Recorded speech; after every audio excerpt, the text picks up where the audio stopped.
I'm Maren Cole, 35 years old, and the night I walked into the Drake Hotel in Chicago, I thought I knew how the evening would go. I wore a long black dress that didn't ask for attention, just enough to say I belonged. Chandeliers caught on the satin as I moved through the lobby, past the high tables where laughter floated with the champagne, past a band warming up with soft brass. I could feel the carpet steadying my steps, as if it wanted me to keep my head up to ignore the old ache that came with family celebrations. At the check-in desk, I gave my name and offered a small smile, like a truce. The attendant's fingers hovered over her tablet, then slowed, then stopped. She tried again, the polite crease settling between her brows. The music behind me dimmed in my mind as the pause stretched. My hand drifted to the envelope in my purse, a quiet weight I had brought for my brother, even before I knew I might need it. Before I go any further, tell me where you're listening from in the comments, and if you've ever had to stand tall when someone tried to make you small, tap like, and subscribe, so this story reaches someone who needs it. I grew up in a 2-bedroom ranch outside Joliet, a place where the backyard ended at a wooden fence, and the fence gave way to cornfields that turned gold in late summer. My parents taught us to look people in the eye, to show up on time, and to leave things cleaner than we found them. We brought casseroles to neighbors after surgeries, raked leaves that weren't ours, and clipped coupons from the Sunday paper. It was a simple ledger of kindness and thrift. Those lessons made sense to me, and they stayed even when life moved me into rooms with glass walls and long tables where people wore badges instead of names. Science became my home, not because of the prestige, but because it asked for patience and honesty. Molecules do not perform for applause. Grant learned to make rooms lean his way. He could charm a grocery clerk or a boardroom with the same bright ease that always seemed effortless, the kind that turned heads at holidays. When we were kids, I cleaned up the Lego castles while he held court, and it felt fair then. He told the stories, I found the missing pieces. As adults, the roles didn't shift so much as they hardened. He moved into marketing, and then into bigger titles, higher floors, and nicer suits. My work was quieter.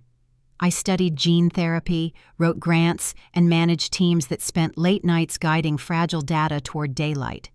We used coffee to measure our weeks and whiteboards to imagine what might be possible if we could make a protocol sing. At home, conversation flowed easily toward Grant's latest venture, new clients, new campaigns, new evenings out in River North. My updates arrived like coat checks at the end of those talks, polite and brief. Still at the lab, my mother would ask, tugging a casserole from the oven. Still at the lab, I'd say, and we'd all move our chairs closer to Grant's stories. My father didn't mean unkindness. He'd nod and ask if the traffic on I-55 was better these days, as if that were the most he could bridge to the world I loved. Tessa, my cousin, would press my hand under the table, the softest reminder that someone was listening. It was not cruel, but it wore thin the way steady rain wears a path into stone. As the work grew, the rooms changed. I started leading a project that drew attention beyond our building, a program with trials mapped across months and years. There were calls with hospitals, meetings with foundations, and schedules that lived and breathed with patient families. I kept the victories small and private, new data points, a green light from a review board, the kind of progress that most people never see, but that matters all the same. I did not announce promotions over dinner. I did not print headlines for the fridge. Kindness still felt like the only way to measure a life, and I tried to keep my weight there. Grant, meanwhile, built his wedding like one of his campaigns. The invitations were heavy and cream-colored, with a raised border that made your thumb want to trace it. The registry held pieces of a life that gleamed, and the venue made sense for him, mirrors, marble, and no bad angles. I circled the date and chose the dress and told myself the old stories could stay in the past for one night. Evan took my hands on the train ride into the city and smiled like he could hold the whole evening steady if I needed him to. Chicago was cold the way that sharpens your posture, and the wind off the lake had a clean bite that made even the hotel's revolving door feel like a refuge. The lobby stretched up in slow tiers of light, and everywhere I looked, there were suits that fit as if they had been measured by someone with careful hands, gowns that caught the eye the way a bell catches a room. I recognized a few faces from articles and panels, people who spoke in the language of venture rounds and roadmaps. It wasn't my world, and it didn't have to be, but the contrast made me feel like I had stepped through a picture frame. I lifted my chin the way my mother taught me, and thought about the small miracles happening in our lab while the city dressed for a party. That thought steadied me more than the champagne flute the attendant offered as I approached the desk. I said my name. The attendant repeated it like a question, then bent back to the tablet tapping again. Her expression softened into the kind of careful sympathy you learn in hospitality when the screen won't bend to your will.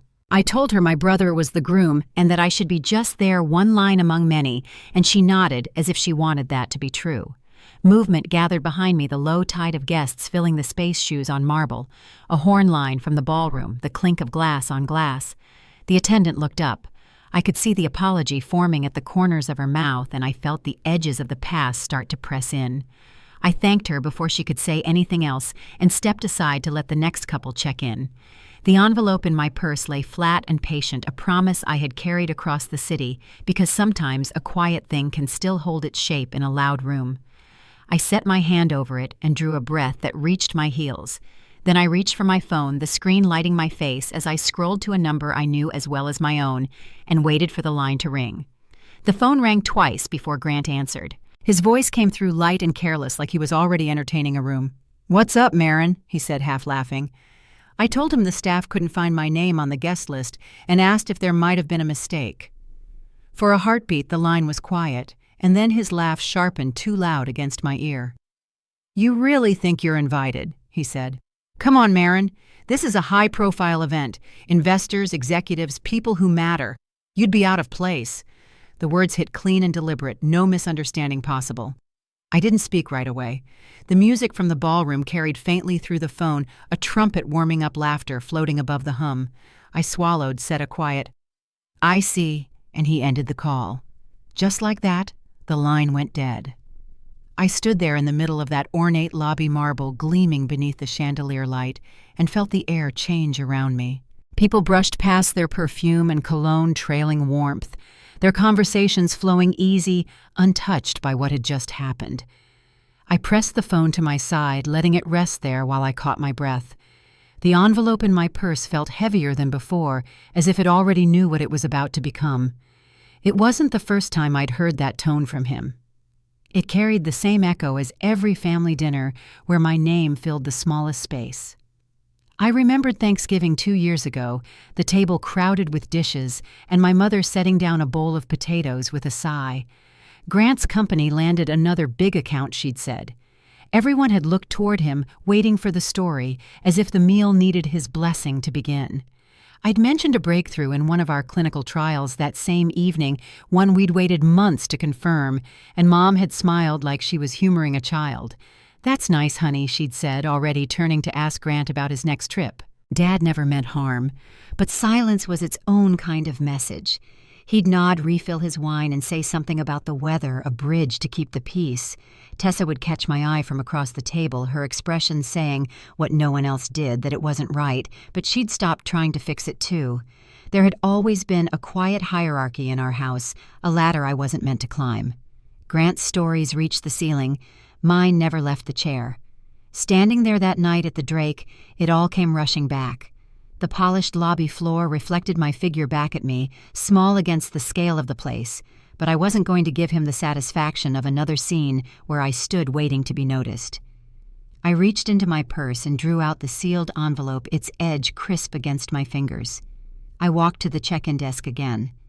The same woman was there, her expression still professional, though curiosity flickered behind it. "Would you do me a favor?" I asked. My voice came out calm, almost steady. "Please make sure this gets to my brother Grant Cole during the toast." She took it carefully, nodding. "Of course, ma'am." "Thank you," I said. That was all. No explanation, no apology. I turned and walked away, the sound of my heels meeting the marble, keeping time with each step. The noise of the crowd grew softer behind me, replaced by the quiet hum of the revolving doors and the Chicago night waiting outside. The cold air hit with a kind of clarity. I pulled my coat tight and started walking down Michigan Avenue, the city glowing under its autumn lights. My phone buzzed again, Evan's name lighting up the screen. I answered before the second ring. "Hey," he said. "You there yet?" I told him. My voice was even, but he could hear what was beneath it. "I'm coming to meet you instead." When I stepped into the small cafe a few blocks away, the warmth was immediate, the smell of coffee and cinnamon, the murmur of conversation. Evan stood to greet me, worry already in his face. "What happened?" he asked as I slid into the booth across from him. I told him everything, from the moment the clerk couldn't find my name to the sound of Grant's laughter through the phone. He listened, without interrupting, his hand reaching across the table to rest over mine. "He doesn't see you," Evan said quietly. "He never has." I nodded but didn't reply. The envelope was gone now, but I could still feel its shape in my hand. I had planned that letter for weeks. It was supposed to be a surprise, something meaningful, something that would finally show him I believed in him, despite all the years of distance. But tonight, it had become something else entirely. Evan watched me closely. "What was in the letter?" he asked.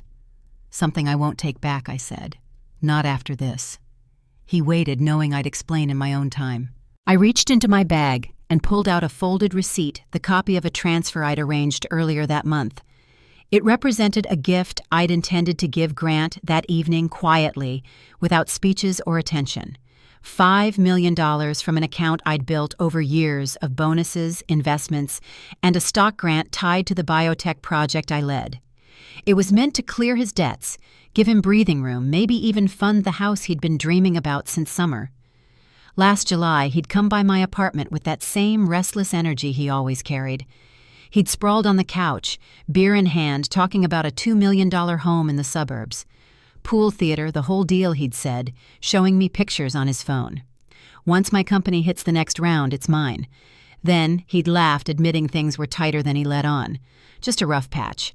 "Investors are skittish," he'd said, waving it off like it was nothing. He'd never asked for help. He wouldn't have. But I'd wanted to offer something anyway, a gesture to bridge the years of coldness between us. A quiet way to say that I still believed in family. Now, after hearing his voice cut through that phone line, every word dripping with disdain, I realized what I'd almost given him. Evan stirred his coffee slowly, the spoon clicking once against the porcelain. "So what happens now?" he asked. "I'm not sure yet," I said, "but I know where it won't go."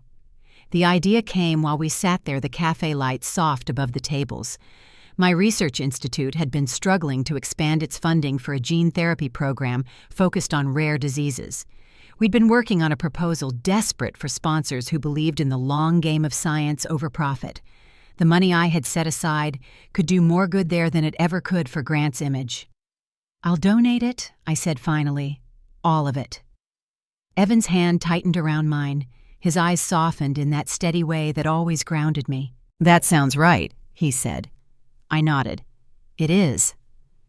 Outside, a thin layer of frost had begun to form on the cafe window, catching the city's reflection in faint silver. I opened my phone, pulled up my financial advisor's contact, and typed a short email outlining the donation. My fingers didn't shake.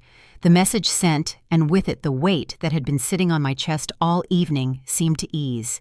For years, I had tried to earn a place in a story that was never written for me. Tonight, I chose to write my own. I didn't need to prove my worth, not at a wedding that decided I wasn't worth the invitation. An hour later, Evan walked me back to my building. My phone lit up as we reached the door, Grant's name flashing across the screen. I let it ring, then ring again. The vibration hummed against my palm before fading to silence.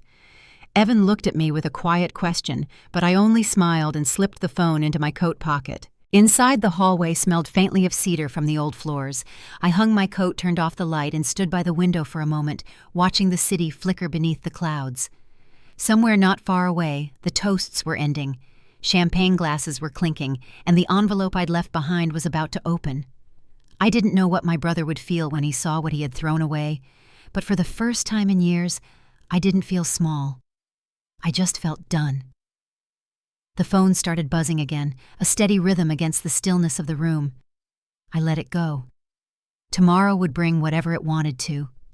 Tonight, I was finally free to breathe. By the time I got home that night, the city had quieted into that soft hour between midnight and morning. I turned off every light except the one over the kitchen sink and stood there still dressed from the wedding that wasn't mine to attend. My phone, silent for most of the walk home, began to pulse again on the counter. The screen lit with Grant's name, call after call, until the count reached double digits. Then came the voicemails, each one stacking on the last like a wave I didn't want to face. I let them play in the dark. His voice had changed. Gone was the smug confidence that filled the lobby hours earlier. It cracked between words now frantic and uneven. "Marin, what was that?" he said in one. $5 million.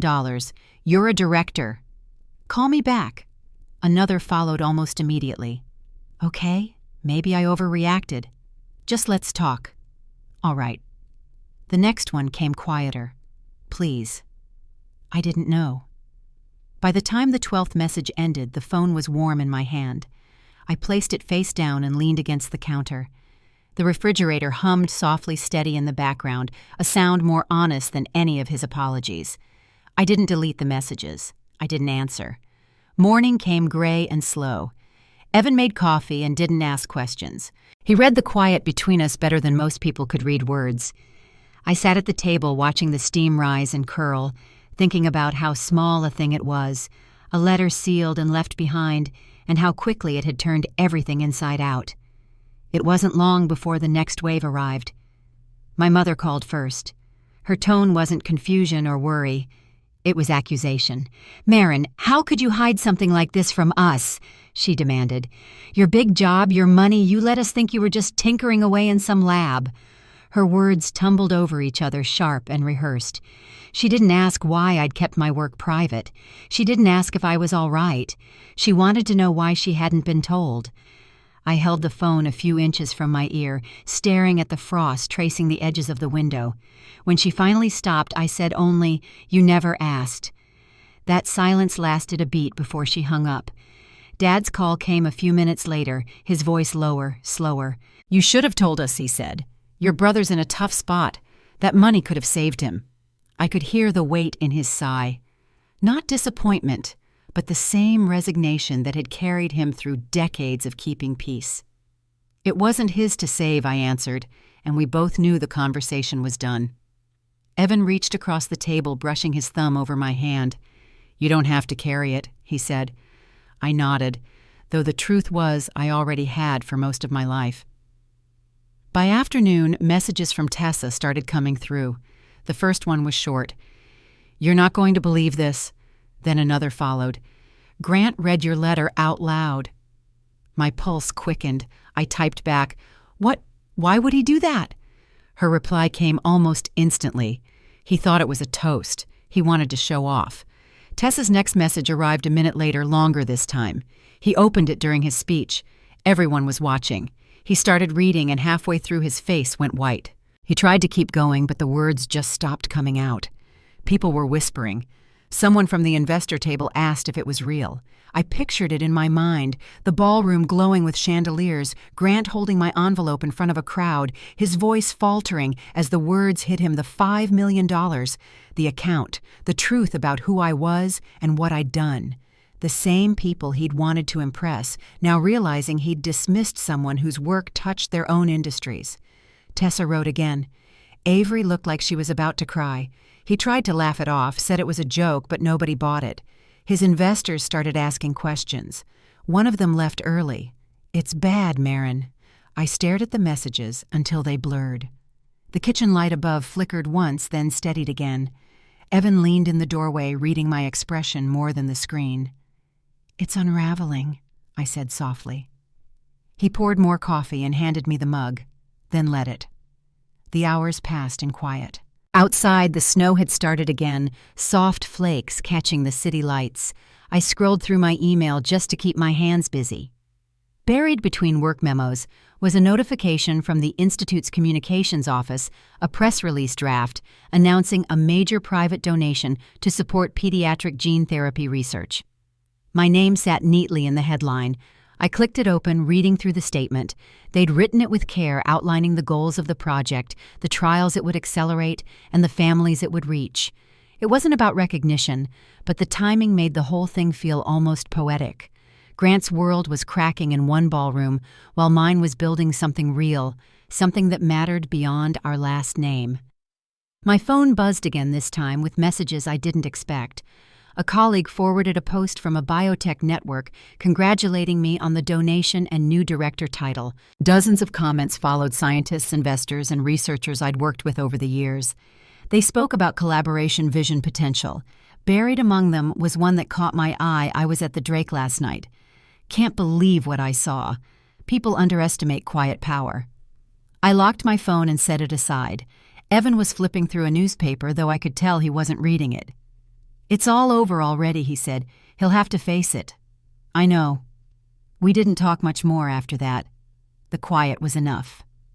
Later that evening, as I sat by the window watching the streetlights come on, I thought about how easy it had always been for my family to make me small. It wasn't anger that settled in this time, though. It was distance, a kind of peace that doesn't need permission. The next morning, Tessa called. Her voice was hushed the way people talk when they're standing in a room full of things falling apart. "It's worse than I thought," she said. Two of his biggest investors pulled out this morning. They said they're reassessing after what happened. Word spread fast. Everyone's talking. I listened quietly. She hesitated before adding, "Avery's trying to keep it together, but she's furious. She told Mom that Grant embarrassed her in front of everyone she's been trying to network with. It's chaos, Marin." I thanked her for calling. When we hung up, I looked around my apartment, the plants in the window, the framed photo of Evan and me at the lake, the stack of research papers by the sofa. It all felt grounded, real. No performance, no pretending. That night, as I set my phone on the nightstand, the screen lit one more time with Grant's name. I let it go to voicemail. His voice sounded smaller now. "I didn't mean it," he said. "You were right about everything. Please just talk to me." The message ended there, and I deleted it without listening twice. Some things didn't need to be replayed. Outside, the snow had thickened into a quiet curtain. I could almost imagine the city beneath it resetting itself, erasing the footprints from the day before. Somewhere across town, my brother was facing a room that finally saw through him, and for once, I didn't feel the need to watch. I turned off the light and reached for Evan's hand under the blanket. The hum of the radiator filled the room steady and sure. Tomorrow, I knew, would bring another kind of reckoning, the one waiting in my parents' living room, and this time, I was ready to walk in on my own terms. The morning after, the fallout sunlight crept through the blinds, pulling me out of a sleep that felt too thin to count as rest. The city outside was still waking its rhythm slower after a night like that. Evan was already up, a mug in each hand, the smell of coffee drifting through the apartment. He set one beside me, the steam curling into the cold air. "How are you holding up?" he asked. I didn't answer right away. The night had been long, Grant's messages replaying in my mind Tessa's calls, the quiet storm that followed what couldn't be undone. I sat up and wrapped my hands around the cup. "He's not done calling," I said, "but I don't think it's me he's after anymore." Evan nodded, understanding without words. I opened my laptop to check work messages, hoping routine might steady me, but the first email in my inbox wasn't about research or data.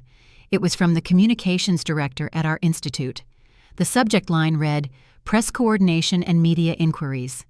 Inside was a polite but urgent note. Overnight, the institute's donation announcement had circulated far wider than expected. National outlets had picked it up. Reporters were calling, and board members wanted to align statements. I skimmed the message twice, realizing that the world now knew about the $5 million donation, the one I'd intended to keep private.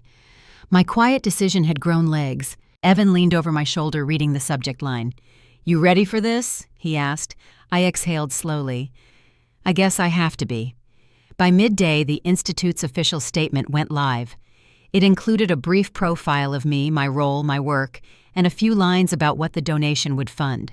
Within an hour, my work phone buzzed nonstop messages from colleagues, journalists, and old classmates who had stumbled across the article. The comments online were steady and kind, many of them from families connected to rare disease trials.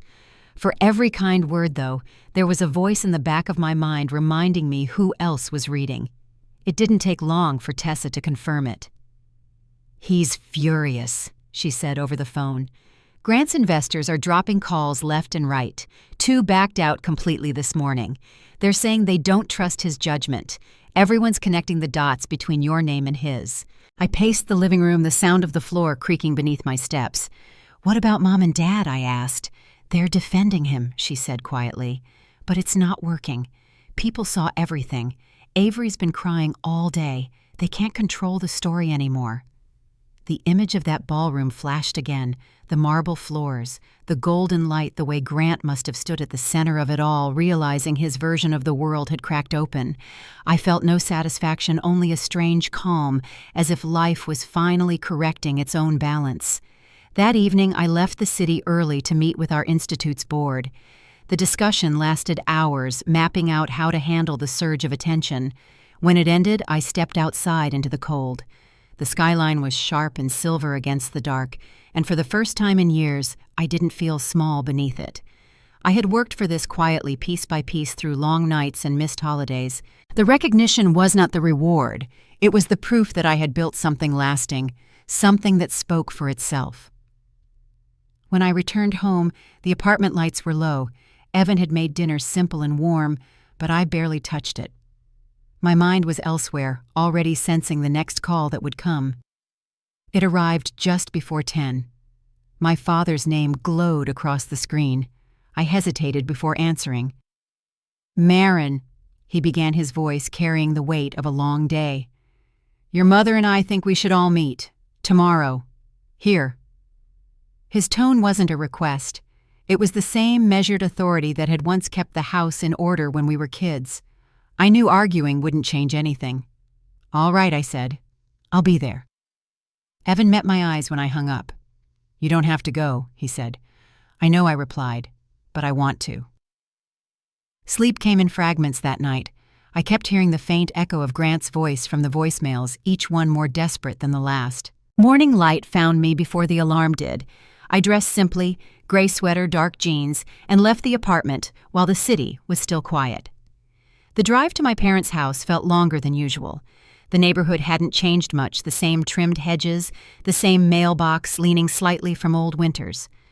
When I parked, I saw Tessa's car already there, her loyalty showing up as always before I asked.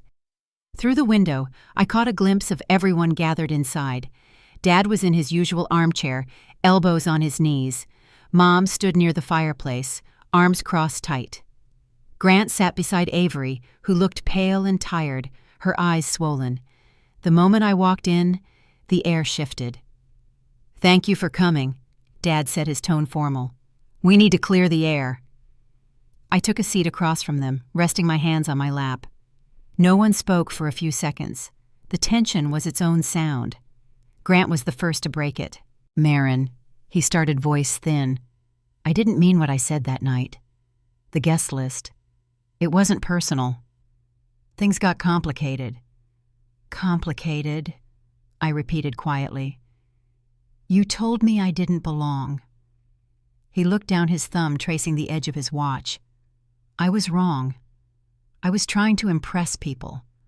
I thought it would make things easier if—" His words trailed off. Mom stepped in before he could finish.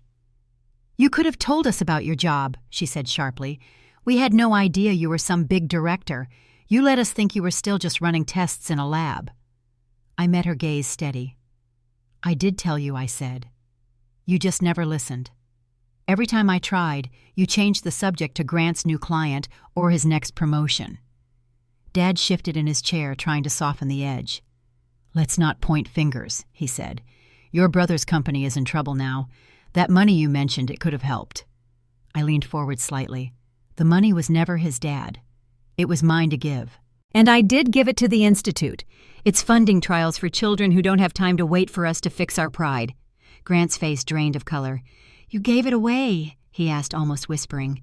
"Marin, that could have saved my company." "It was never meant to save your company," I said. "It was meant to help you see what mattered. I can't fix that for you." Mom took a step closer, her voice softer now. "We're family," she said. "You can't just turn your back on us like this." "I'm not turning my back," I replied. "I'm setting a boundary. There's a difference. The words hung there for a long moment. The fire crackled once, then settled. No one moved. Finally, I stood. "I came to make things clear," I said, "not to argue." Grant opened his mouth to speak, but nothing came. Avery looked down her hand, gripping his sleeve, as if to keep him from saying more. Tessa's eyes met mine as I turned toward the door. She gave a small nod, half pride, half relief. I walked out into the cold, the sound of the door closing behind me, sharp in the quiet morning. When I reached my car, the stillness hit me. For years, I'd imagined that facing them would feel like breaking, but it didn't. It felt like release. I sat there for a long moment, the engine idling, until my phone buzzed with a text from Tessa. "They're arguing now. Mom's furious. Dad looks tired. Avery walked out crying. You did what you needed to." I sent back a simple reply. "I know."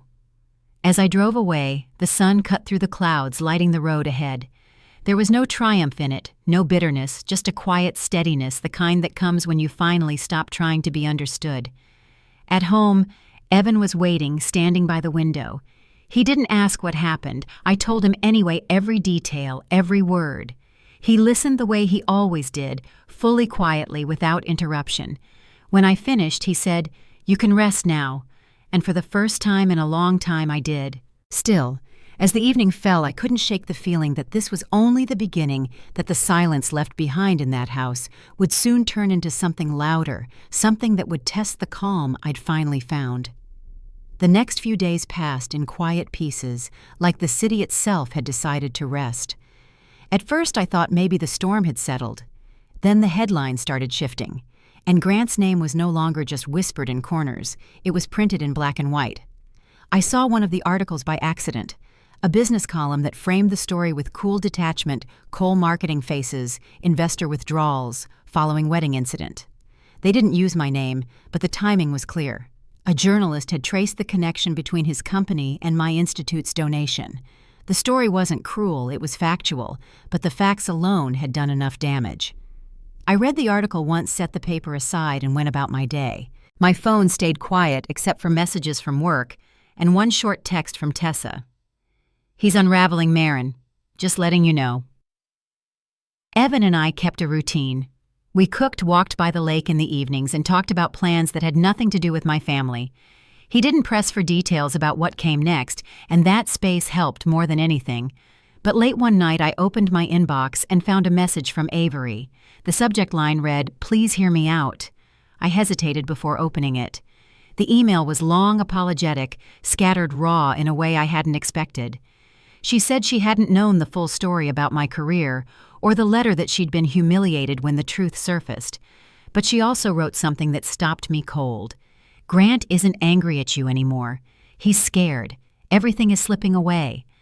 I closed my laptop and sat there for a while, listening to the hum of the refrigerator. It wasn't pity I felt, just a heavy sort of recognition. Fear was familiar.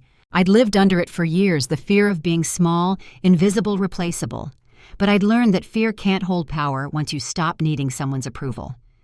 The next morning, my phone buzzed again, this time with a message from Tessa. "Mom's been calling everyone. She wants to smooth things over. She's blaming Grant for the mess." I typed a quick reply asking if everyone was okay, and Tessa responded, "They're not, but you don't owe them anything right now." The day moved in quiet rhythm after that.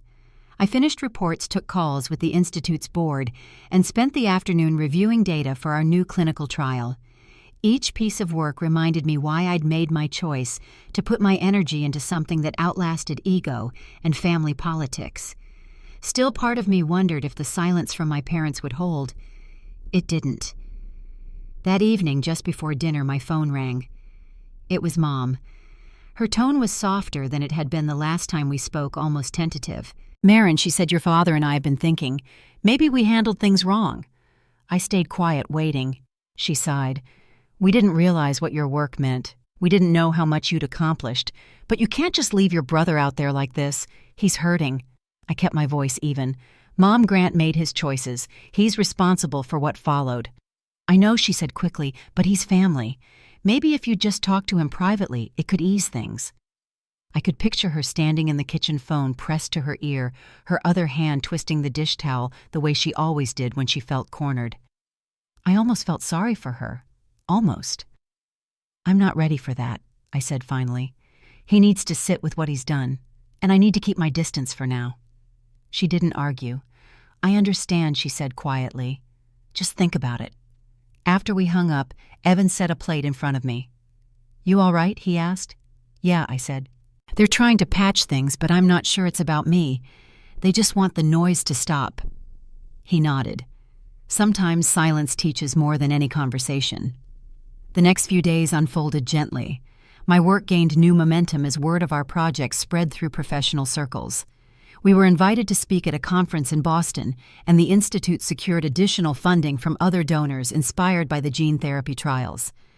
My inbox filled with messages from researchers wanting to collaborate, families offering thanks, and even old professors reaching out to say they were proud. Through it all, I stayed grounded. Every success felt earned, not granted. The recognition was humbling, but it didn't change who I was. It only affirmed the path I'd chosen. Then came another text from Tessa. "You might want to sit down for this." I called her immediately. "Grant's company is done," she said. "He told Dad this morning. The investors pulled out completely. He's closing the doors next week." I was silent for a moment. "And Avery, she's not handling it well," Tessa said.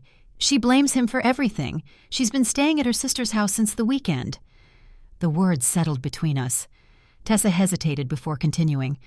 "Mom's furious. She says he's embarrassed the family. Dad's just tired. He keeps saying this was bound to happen." I thanked her for calling and hung up. The weight of it wasn't relief or guilt. It was finality. Some lessons don't need revenge to make their point. They end themselves. That evening, I sat on the balcony with Evan, watching the lake turn silver under the setting sun. The air was crisp, carrying the faint sound of laughter from the park below. I told him about the call. "So that's it," he said. "It's over."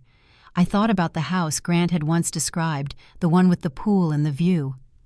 I wondered if he could still picture it now, or if reality had finally taken its place. "I think it's over for him," I said. "For me, it's just starting." Evan smiled, handing me a cup of tea. "Then maybe it's time to plan something new, something just for you." His words lingered. In the weeks that followed, I did exactly that. I took on a larger leadership role at the Institute, overseeing the expansion of our research programs. The team grew, new partnerships formed, and I found myself busier than ever, but in the best way. Occasionally, Tessa would send updates, Mom trying to hold the family together, Dad keeping quiet, Grant barely showing his face around town. The guilt they tried to send my way no longer found a place to land. One night, I came home late to find a small package on my doorstep. Inside was a handwritten note from Avery. "I've left him," it read. "You were right to walk away. Thank you for showing me how." Beneath it was a single silver locket, delicate, simple, engraved with the word freedom. I placed it on my nightstand beside a framed photo of me and Evan at the lake. It wasn't an apology, and I didn't need one. It was a quiet acknowledgement of truth, the kind that doesn't need to be spoken to be understood. As the months passed, the story faded from headlines, replaced by newer scandals and louder voices. But within my family, the silence deepened into something permanent. There were fewer calls, fewer attempts to fix what couldn't be mended. When spring arrived, the Institute invited me to deliver a keynote speech on the progress of our trials. As I stood before a room filled with doctors, researchers, and patient families, I thought of how far I'd come from the woman who'd once waited in a hotel lobby for her name to be called. Afterward, Evan met me at the back of the room, a bouquet of white tulips in hand. "You did it," he said. "We did it," I replied, smiling. As we walked out together, my phone buzzed one last time, another message from Tessa. "Mom's planning a family dinner. Says she wants to make amends. You going?" I looked out at the fading daylight before typing back. "Not this time. Maybe someday, but not yet." Evan slipped his hand into mine as we stepped outside. The sky was wide and clear, the kind that made the city feel endless. I didn't know what waited next, but for the first time, I wasn't bracing for it. I was ready to begin again. Still, a small part of me sensed the story wasn't entirely closed, that life had one last reckoning left for all of us, a quiet twist waiting just beyond the calm. By early summer, the city felt new again. The air was warm enough to keep the windows open, and the rhythm of my days had finally evened out. The work at the Institute had grown faster and fuller than I imagined meetings travel new faces at every turn. Most evenings, I'd come home to find Evan already cooking music playing low in the background, the kind of calm that made everything else fade. It was the kind of peace that doesn't ask for attention. It just settles quietly and stays. Still, small ripples from the past found their way through. Tessa kept me updated on the family without me asking. Grant moved back into the city, she said one afternoon over coffee. He's staying in some rented apartment near the river. Mom pretends not to know where. I didn't ask for details, and she didn't offer them. It was enough to know he was still standing, even if his world had shrunk. Then, in late July, I received an unexpected call from my father. His voice was careful, like someone testing the weight of words before setting them down. "Your mother and I would like to see you," he said. "Just for dinner. Nothing formal." I could hear Mom in the background giving quiet instructions about table settings, her need for order slipping through even in the smallest gestures. "I'll think about it," I told him, and he seemed to understand that meant I probably wouldn't. But a week later, when Tessa mentioned that Grant would be there too, I found myself reconsidering. Maybe it was time not to forgive, but to see. The evening of the dinner, I drove to my parents' house under a sky painted with the soft light of dusk. The front lawn looked the same, freshly mowed and trimmed, the porch light already glowing. Inside, the scent of rosemary chicken filled the air. Mom greeted me with a smile that didn't quite reach her eyes. "You look wonderful, Marin," she said. "Busy, I imagine." "Always," I replied. Grant was seated at the table, thinner than I remembered, his hair a little longer. He stood when I entered, but the old confidence wasn't there. "Hey," he said, voice low. I nodded. "Hey." Dinner began with small talk. Dad asked about the Institute's progress, nodding with genuine curiosity this time.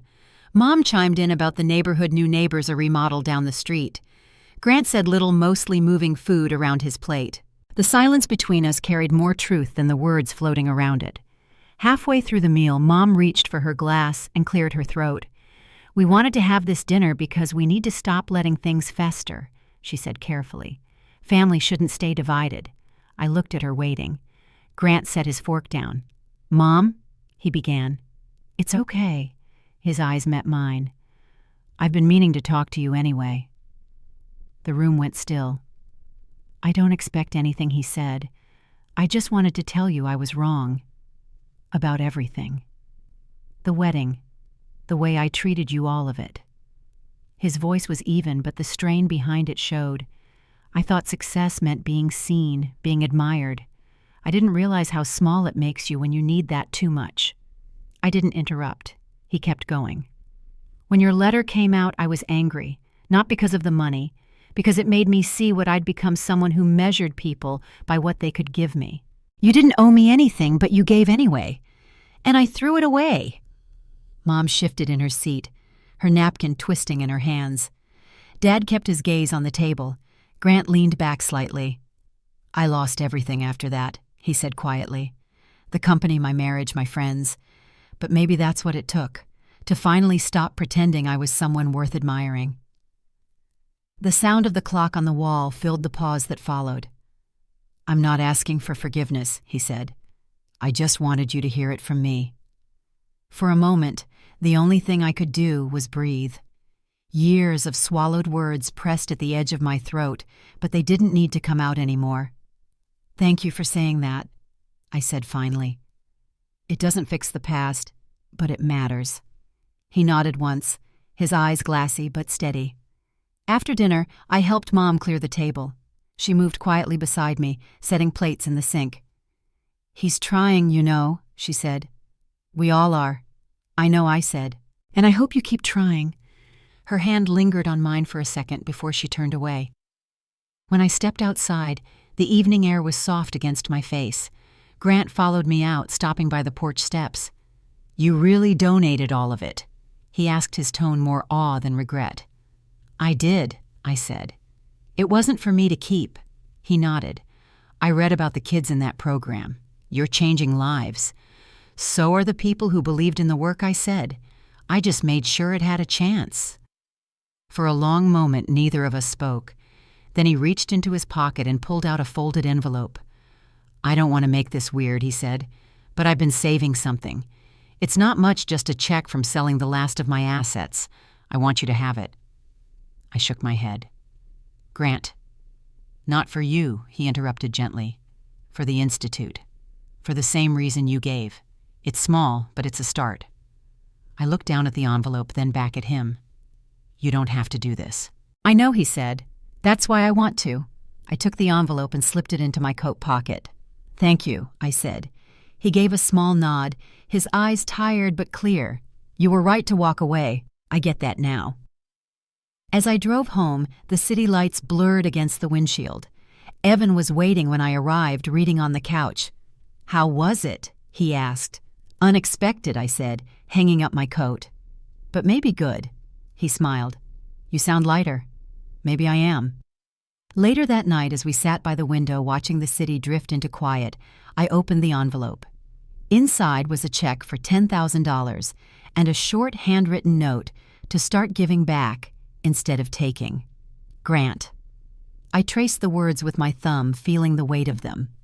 For years, our family's bond had been built on appearances, on pretending we were closer than we were. Now, for the first time, something real was beginning to take its place. The next morning, I called the Institute's financial director and arranged for the donation. It wasn't about the amount, it was about what it meant. A step toward repair. When I hung up, sunlight was spilling across the kitchen counter. Evan handed me my coffee and leaned against the doorway.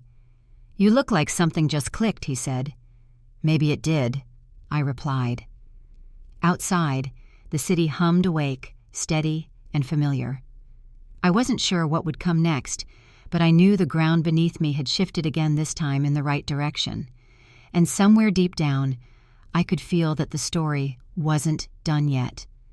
There was one more door left to close, one last moment, waiting to test what forgiveness really looked like. 2 months after the dinner at my parents' house, life had found its new rhythm again. The Institute had launched its latest phase of trials, and the press coverage had turned steady and positive. I had learned to balance the demands of leadership with quiet evenings at home, where Evan and I often worked side by side in comfortable silence. Chicago in late summer was humid and golden, the kind of weather that slowed everything down and made the city hum softer. One Thursday afternoon, as I was finishing up a call with one of our partners, my assistant knocked gently on the office door. There's someone here to see you, she said. He doesn't have an appointment, but he says it's important. I hesitated before asking, did he give a name? She nodded. Grant Cole. The air in the room seemed to shift. For a moment, I just sat there, fingers resting on the edge of my desk.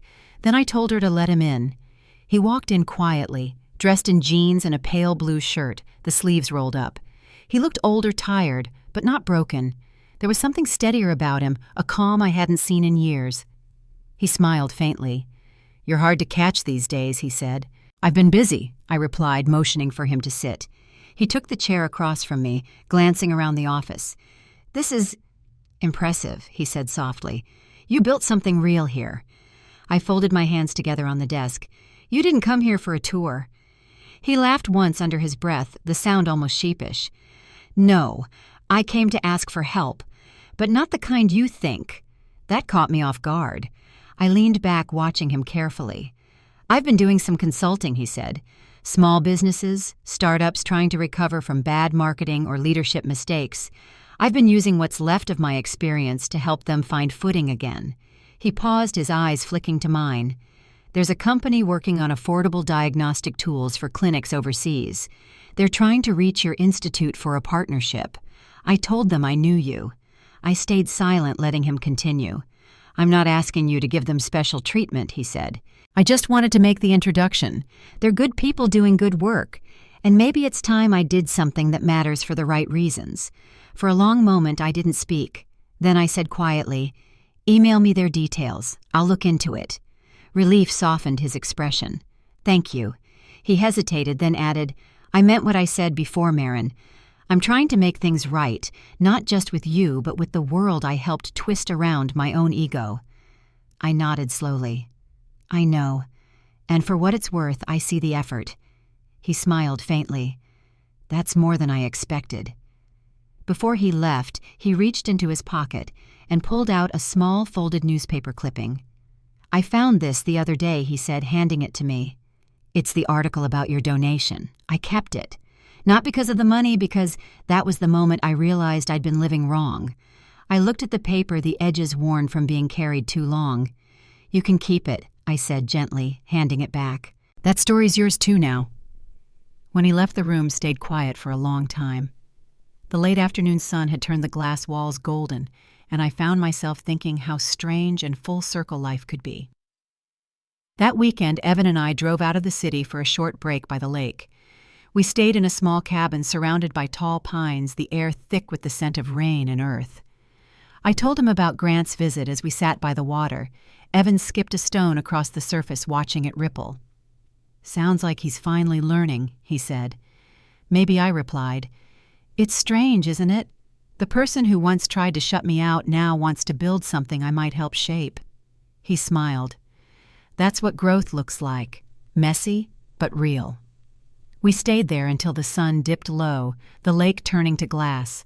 For the first time, the thought of my brother didn't bring a knot to my chest. It brought something softer, something that felt almost like peace. Back at work the following week, I reviewed the proposal Grant had sent. The company he'd mentioned was small but promising, based in Minnesota, focused on creating portable testing kits for underfunded hospitals. Their mission was genuine, their research sound. I forwarded it to our partnerships team with a note, "Schedule a meeting, worth exploring." 2 days later, I got a reply confirming the call, and beneath it, a short postscript from the partnerships director. "Mr. Cole joined the meeting and represented them well. I can see why you said yes." Reading those words, I felt a quiet pride, not for me, but for him. He was building something again, not from arrogance, but from humility. A week later, I drove to my parents' house for Sunday dinner at Mom's request. When I arrived, the table was already set, and the mood was lighter than it had been in years. Grant was there helping Dad carry dishes from the kitchen while Mom fussed over the salad dressing. Tessa joined us too, laughing about something one of her students had said. It wasn't perfect, but it was peaceful, an image of a family learning to breathe in the same room again. During dinner, Mom lifted her glass. "To second chances," she said, "and to finally learning how to listen." Everyone smiled, even Grant, who met my eyes across the table. There was no guilt in his expression now, just gratitude. After the meal, as the sun faded outside, Mom handed me a thin folder. "This came in the mail for you," she said, "from the Research Institute." Inside was a formal announcement. Our team's latest therapy had passed its preliminary trials. The next phase, human application, was officially approved. I sat there for a moment, letting the news sink in the paper, trembling slightly between my fingers. Dad clapped his hands together, his voice warm with pride. "That's incredible, Marin." Even Grant grinned. "You did it," he said. "We did," I replied quietly. "All of us." Later, when everyone had gone and I was helping Mom clear the table, she touched my arm lightly. "I'm sorry it took so long," she said. "To see you. To really see you." I turned to her, surprised by the softness in her voice. "You see me now?" I said. She nodded, her eyes glistening. "And I won't forget again." When I left that night, the air was cool and steady, the sky clear above the streetlights. Grant's car was parked by the curb. He waved as I passed, and I waved back. Driving home, I thought about how far we had all come from the sharp edges of that night at the Drake to this quiet balance that felt hard-earned and real. Forgiveness, I realized, wasn't a moment. It was a process stitched together by small acts of grace. Evan was waiting up when I got home. He listened as I told him everything from the dinner to the new phase of research. When I finished, he pulled me close. "You've changed more lives than you know," he said. I smiled, resting my head against his shoulder. "Maybe so," I said. "But I think the biggest change happened right here at home." Outside, the wind carried the faint scent of rain again. The city lights shimmered across the window pane, soft and constant. And in that quiet moment, I knew there was only one thing left to do. One final chapter, waiting to close the circle we'd all been walking for far too long. Autumn returned before I realized how much time had passed. The trees along the river near our apartment had turned bronze and gold, and the air carried that crisp edge that always made the city feel cleaner. Life had softened into something steady, the kind of calm that doesn't ask for attention. It simply waits to be noticed. The Institute's new phase of research was thriving, our work reaching clinics far beyond what I'd once dreamed possible. Each week brought letters from families whose children were part of the early trials, and every word reminded me that the decision I made at the Drake that night had led here. Grant and I spoke every so often, just enough to keep the bridge between us alive. His consulting work with small companies had grown into a modest agency focused on helping businesses with purpose rather than profit. Sometimes he'd send updates about projects that connected to medical research or education grants. There was no pride in his tone anymore, just gratitude that he still had something useful to give. We didn't talk about the past anymore. It wasn't necessary. The apology he'd carried had already taken root in action. My parents had changed in quieter ways. Mom still called every Sunday, her questions gentler now, her voice softer around the edges. Dad asked about my work more than ever before, sometimes reading up on things he didn't understand, just so he could keep pace with the conversation. The distance that once hung between us had thinned into something almost tender proof that people can evolve when they finally see what was missing all along. In November, the Institute hosted a small celebration marking a year since our program's expansion. I invited Tessa, who arrived in a dark green dress and her familiar easy smile. Grant came too, standing quietly at the back of the room while I gave my remarks. When it was over, he found me near the buffet table and raised his glass. "You did it," he said.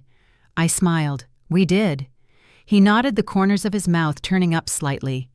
"You know, I think Grandma would have been proud, not just of what you built, but how you carried it." The comment caught me off guard, pulling up a memory I hadn't touched in years. Our grandmother sitting at the old piano in her small living room, her hands moving across the keys as the afternoon light fell through lace curtains. She'd always told us that character wasn't something you declared. It was what remained after the noise faded. I thought of that often in the months that followed. Winter came early that year, wrapping the city in quiet.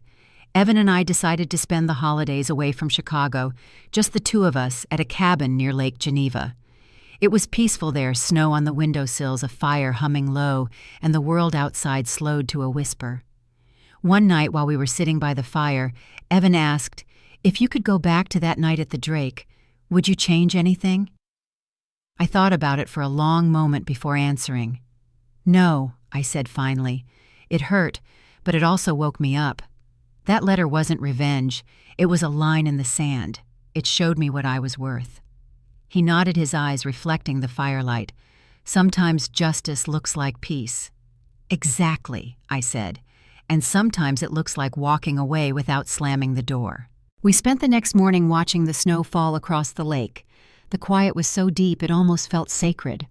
Somewhere out there, my brother was rebuilding his life. My parents were learning to listen, and I was standing firmly in my own, no longer shrinking to fit anyone's expectations. The year turned over with little fanfare, just a soft clink of glasses and a promise of what was still ahead. I didn't need grand celebrations anymore. My victories lived in small, steady things: a new grant approval, a warm dinner with Evan, a voicemail from Tessa laughing about her students, a thank you note from a family whose child was responding to treatment. Each one was a quiet reminder that doing the right thing doesn't always feel triumphant at first, it just feels true. Looking back now, I see how every painful moment was a lesson I didn't know I needed. The humiliation at that wedding, the arguments at home, even the silence that followed it all, shaped the boundary I'd never learned to draw. I used to believe that love meant sacrifice, that family loyalty required shrinking myself to fit their comfort. But love isn't supposed to erase you. The people meant to stand beside you don't ask you to disappear. I've learned that setting boundaries isn't cruelty, it's clarity. It's telling the world who you are and refusing to apologize for it. And once you do, everything that stays in your life feels lighter, more honest, and far more beautiful. So if you're listening to this and holding on to a story that mirrors mine, if you've ever been underestimated, excluded, or made to feel small, remember this: your worth isn't something others get to measure. It's something you decide quietly and firmly every time you choose yourself. Before I go, I'd love to hear your thoughts. Tell me where you're listening from and share your own story of choosing self-respect over approval. And if you know someone who needs to hear this reminder tonight, send it their way. Because sometimes the most powerful justice isn't payback, it's peace.